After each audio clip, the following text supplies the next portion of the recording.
The woman was stringing scarlet willy-willy seeds into a barbaric necklace. The man was idly looking through a basket of unmounted photographic prints. The drooping branches of the hull tree shut out the glare of the late afternoon sun, and the fluttering leaves were backgrounded by a purple-blue horizon, from which long lines of white surf came rolling in, curling nearer and nearer, until they washed softly up the sand to the line of rocks. The man continued to toss the prints over idly. Suddenly he stopped and bent forward. He bent forward over one of them. His expression was at first one of amazement. This changed into fear, and then disbelief illumined his face as he turned to the woman. Where did you get this one?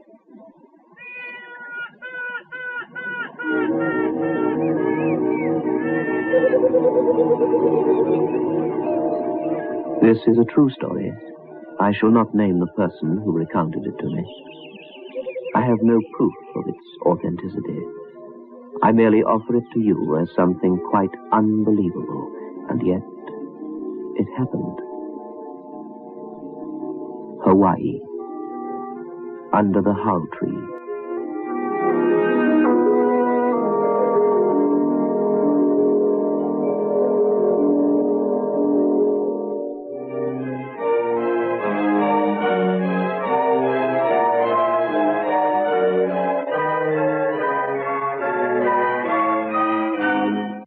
Beyond Midnight by Michael McCabe.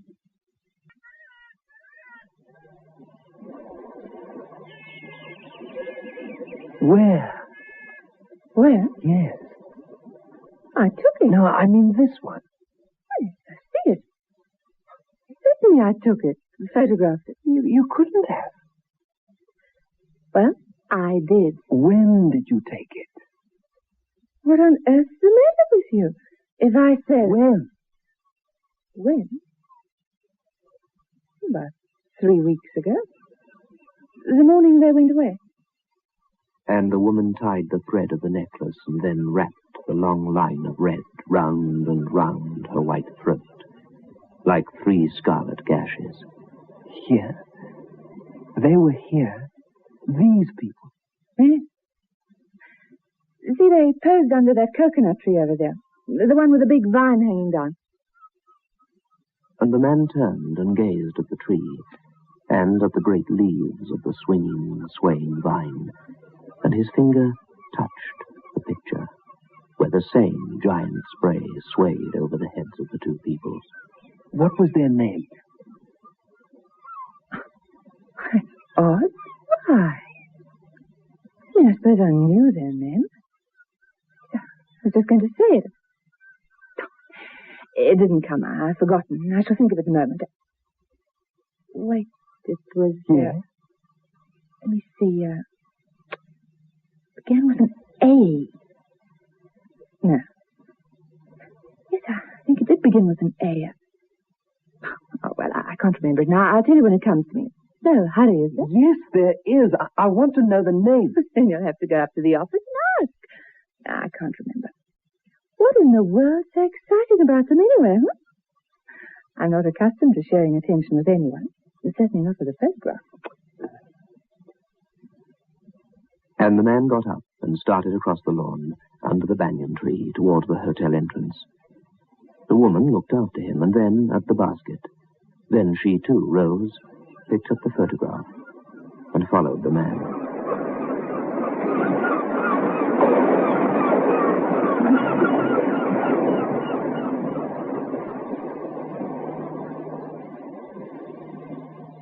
But this is stupid. You must remember them. They stayed here. I've just seen a photograph of them. Well, there are so many coming and going all the time. Yes, but... wait. Yeah. Have you asked? Have you got the photograph? What was the name? Did... Yeah. You see them? Photographed down there, under the heart tree. Who are they? Oh. Why, that was Mr. and Mrs. Mr. and Mrs. Wait. Here, it's in the register. They came here about, let me see, about the middle of March. Let me see. Oh. But can't you find them? Can't understand why you're so anxious. Think my necklace is pretty? Willy seeds. That's queer. I can't find the name. I know it if I saw it. I wonder what boat they came on. They came from the Orient. What? Yeah. It came on the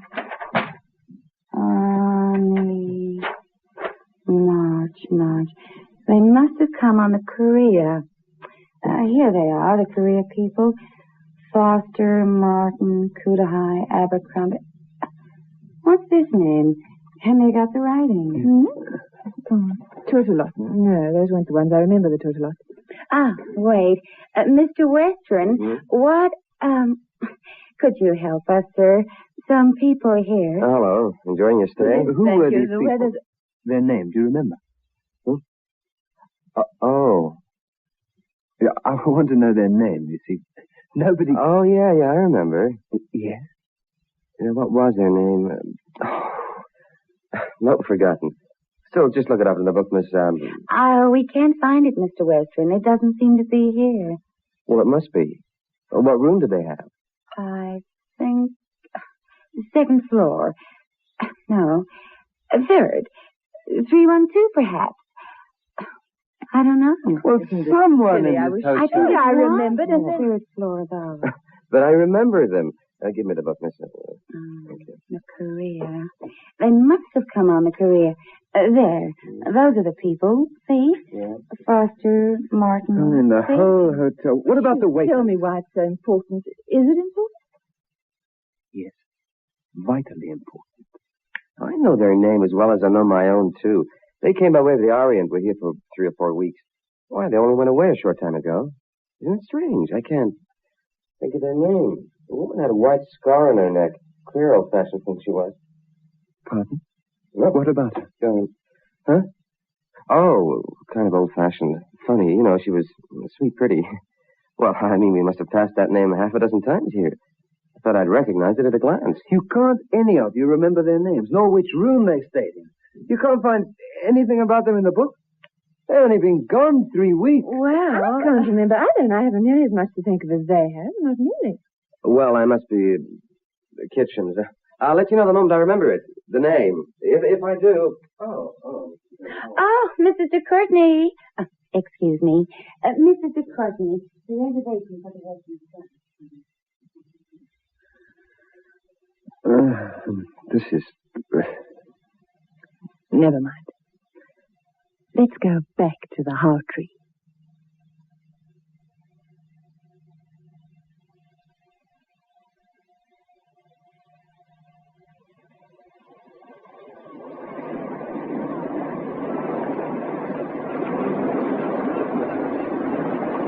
Tell me about those people.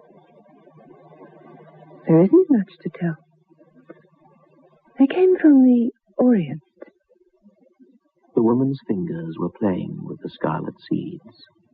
The man was leaning far back in the low chair.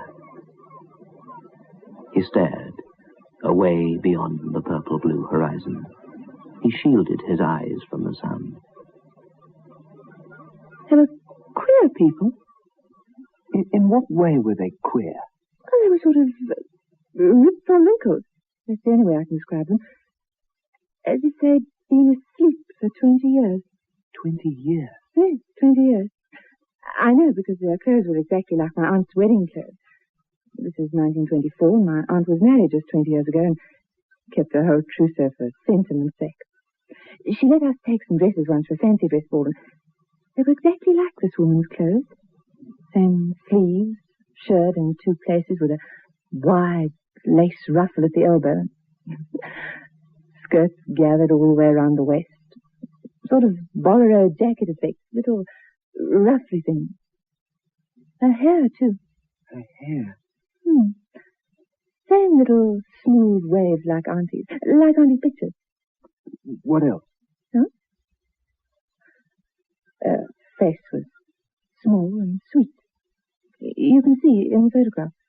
Yeah, I can see.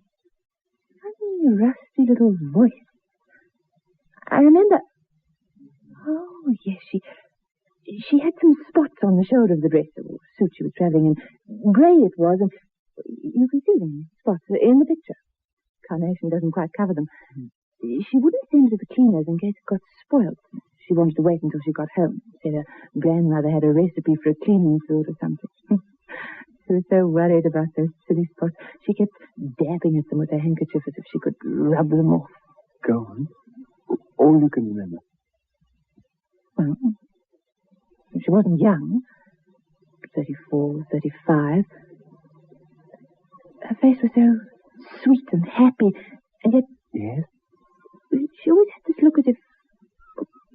sort of expression Of waiting? Yes. That's it. What's the matter? What is it? Oh, I don't think I can explain it. It's impossible. What is? Look, I wish... The man's knuckles were gripping the chair until they showed white. He was staring out to sea with the same worried, unbelieving look as before. Suddenly, the woman was very disturbed. She glanced at the photograph. It was just an ordinary photograph. The people in it were ordinary enough. Or were they?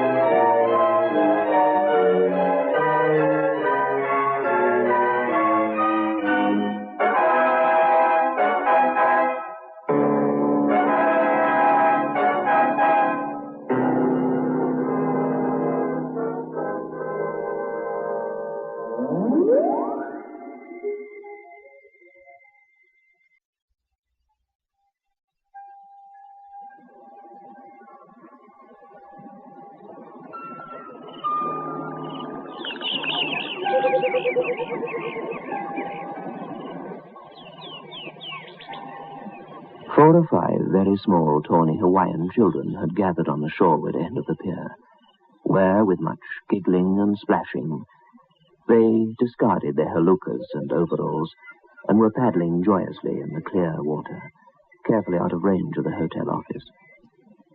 The man and the woman sat, as before, under the how tree. She seemed to be waiting. But what for? Here. You talked to her often? What did she talk about? I don't know. She was the sort of woman who never says anything to be remembered. We just talked. And the man? Oh, same period, 20 years back.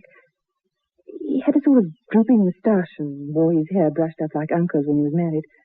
And his trousers were too short and too tight. Toes of his shoes were thin, and ties he wore around his neck, they were funny. She was the most interesting, though, if either of them could be called interesting.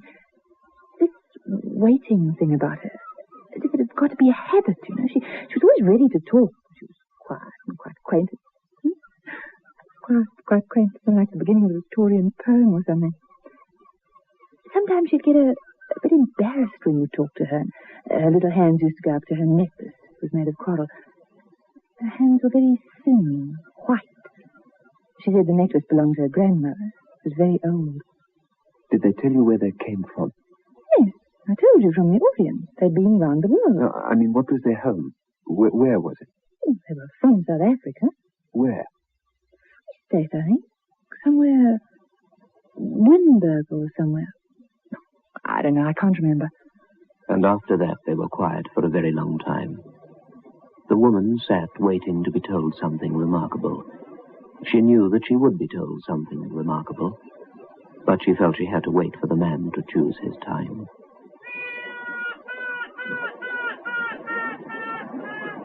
Finally, the woman spoke.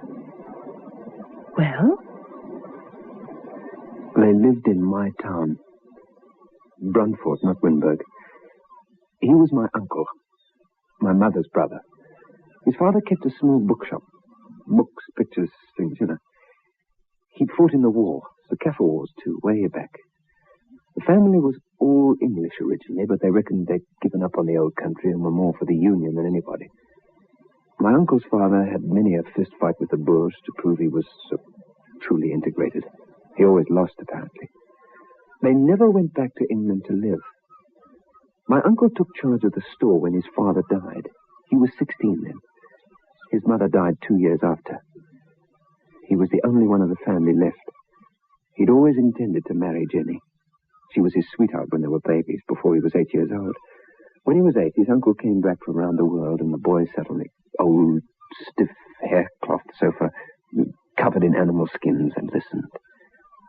He was fascinated by all the tales he heard of the other countries, India, Ceylon, Australia, and the Far East. His uncle took him on his knee and asked him what he was going to do when he got to be a man.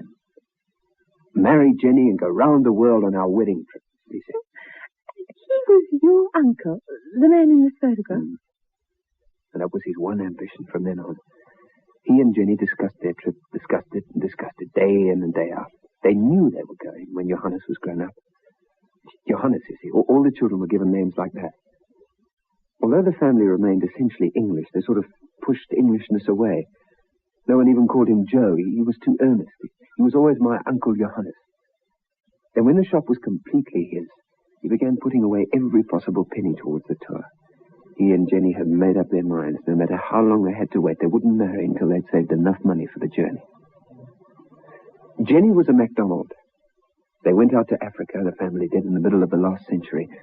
And there were MacDonalds of Scottish ancestry who couldn't say a word of English, spoke Afrikaans all the time, knew no other language.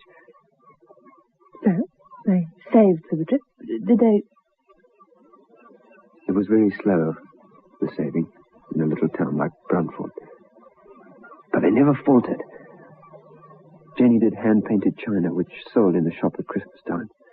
She taught classes at school, painting classes, little watercolors, green woolly trees and white woolly clouds and little grey woolly rocks, wooden sheep and cattle and Noah's Ark sort of people. I've got some of them back home. And then? And between times, they studied maps and made up itineraries, read history and travel so they'd be ready to get the most out of their trip. There were years and years of this. Good years when quite a lot was added to the little hoard in the bank. Bad years when there were droughts and fires and new roofs to be put on. Then the savings were drawn upon. Jenny was 30 before she began making her trousseau. They thought it would be only about another 2 years then. I used to go sit with her and watch her work. I used to see how she made her little drawings on china, and I used to watch her sewing her dresses. She made them all herself. She gathered the sleeves in little lines of gathers with puffs between, and gathered in the skirts all round, and the little ruffles for the trimmings on the shoulders. And then? Well, it wasn't just 2 years. It was 5. Uncle Johannes was sick for 3 months, and he had to hire a clerk and pay doctor's bills. It was 5 years. I helped Jenny pick out the grey material for her travelling dress. I was 14 then. And I'm 34 now. And she and Uncle Johannes were my dearest friends. Wait a minute. You were 14 and... Well, shh, I'll tell you.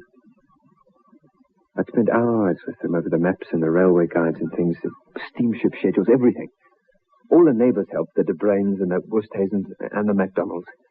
It was going to be a wonderful journey. She was going to have a wedding dress and a travelling dress in one. It was marvellous. And they went then? They were married one morning in May. Uncle Johannes gave me grandfather's watch that morning. I said goodbye to them at the church door. I didn't dare go to the station with them. I ran home and hid amongst the mealies for hours, long, long after I heard their train whistle for the crossing. Then after a long while, I heard a horse come galloping along. It was coming fast. The man straightened in his chair, On his face there was a far-away, sad expression, as if remembering great disasters to loved ones. The sun was setting out by the point of the Waiene Range, and the water had turned to orange and crimson, and there were orange and crimson flecks in the clear sky above the grey-black streak of the horizon, and on the woman's white dress, and in her eyes as she bent forward to listen to what the man was saying. The man who rode the horse was in a very bad condition. He'd had a fright. Daar was 'n ongeluk. Die oggendstrein. Baie van die waans is uitgebrand. Hulle probeer nou hulp kry. I ran to the station and flung myself aboard just as the breakdown train pulled out. There was no time to stop to put me off. There'd been a collision with a freight train. The carriages had all burned except one, the passenger carriage, and that had been wrecked. Those who'd been taken out were lying on the grass by the side of the track. I found my Uncle Johannes and his Jenny. Uncle Johannes was propped up against a big rock. Jenny was half leaning, half lying against him. There were 3 red gashes across her throat, and she was trying to wipe the spots from the shoulder of her traveling frock with her handkerchief. Weak, ineffectual, artificial little movements. There was no expression at all in her eyes.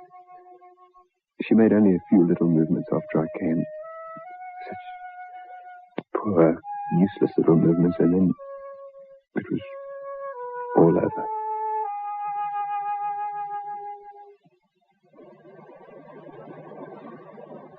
You mean she died?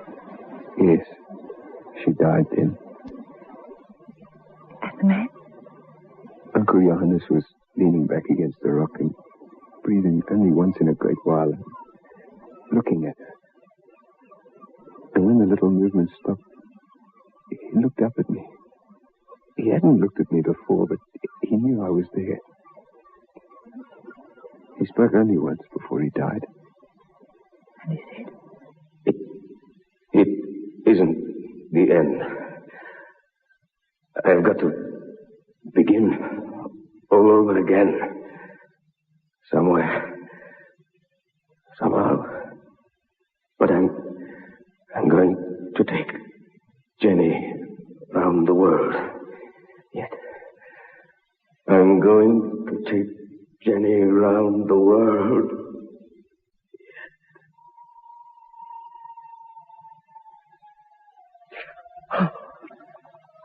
I have Grandfather's watch here.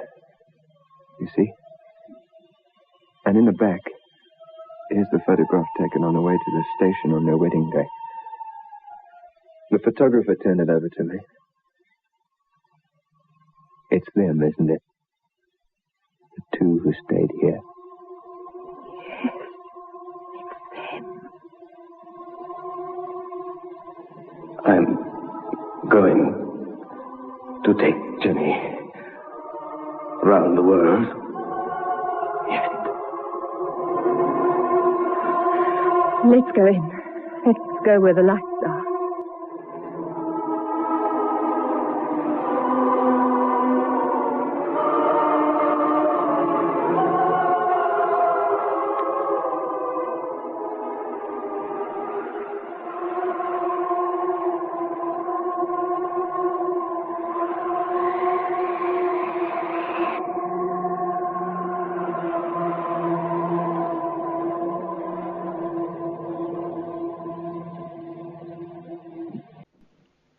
Beyond Midnight is presented every Friday night at 9:30.